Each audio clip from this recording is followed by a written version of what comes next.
Улс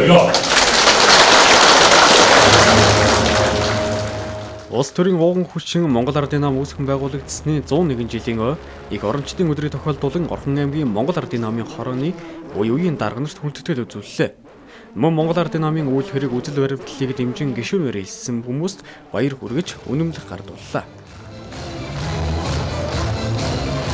100 жилийн түүхийн хугацаанд Монгол улсыг дандаа оройлон манлайлж, удирдан зохион байгуулж, хөгжилд түүжээж явсан юм нам юм аа. Энэ намын олон мянган гишүүд дэмжигчид энэ түүхийн цаг хугацаа бүрт өөрийн гэсэн өнгө төрх орон зайг бий болгож ажиллаж амьдэрсэн нь Монгол улсын хөгжил дэвшлийн өнөөгийн дурлалаар тодорхойлогдож харагдаж байгаа гэдгийг монголчууд бүгдөө сайн ойлгож мэдэж байгаа гэдэгт би итгэл дүүрэн байна.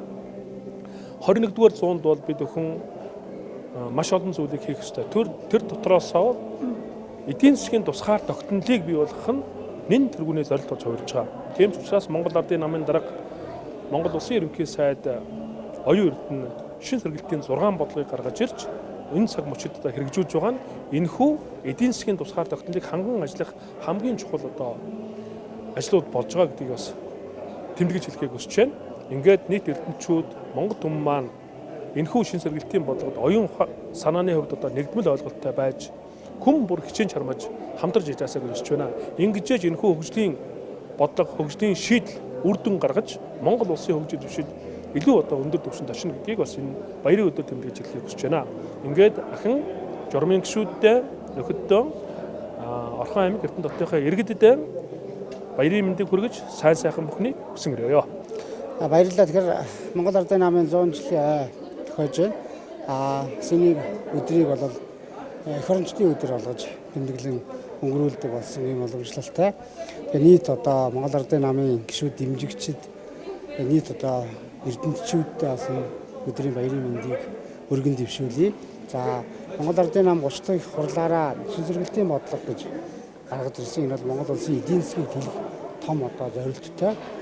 Энэний хүрээнд бас Орхон аймаг Монгол улсын алсын хараа 2050 шин сэргэлтийн бодлого дээр нь Монгол улсын засгийн газрын үйл ажиллагааны хөтөлбөр, засгийн үйл ажиллагааны хөтөлбөр заавал нь доктортой ногоон хөгжлийн бодлогын бичвэрээр яаж хооронд нь уялдуулж, яаж дөрвөн хугацаанд 24 он хүртэл ажлуудыг хийж гүйцэтгэсэн байх юм бэ гэдэг энэ судалгаа төлөвлөгөөнийхөө ажил руу орж байна.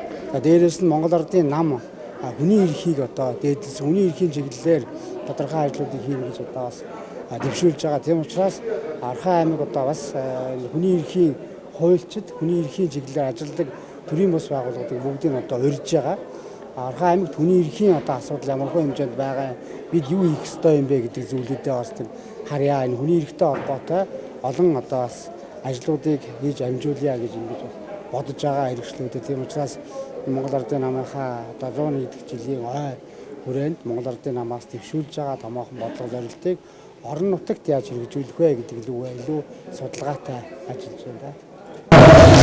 Монгол улсын хэмжээнд Монгол Ардын намд нийт 225 мянга гаруй гишүүн байдаг байна. За үүнээс 61 гишүүн нь улсын их хуралд, 43 мянга гаруй нийслэл Улаанбаатарт, 18 мянга гаруй гишүүд нь бусад орон нутагт байдаг байна.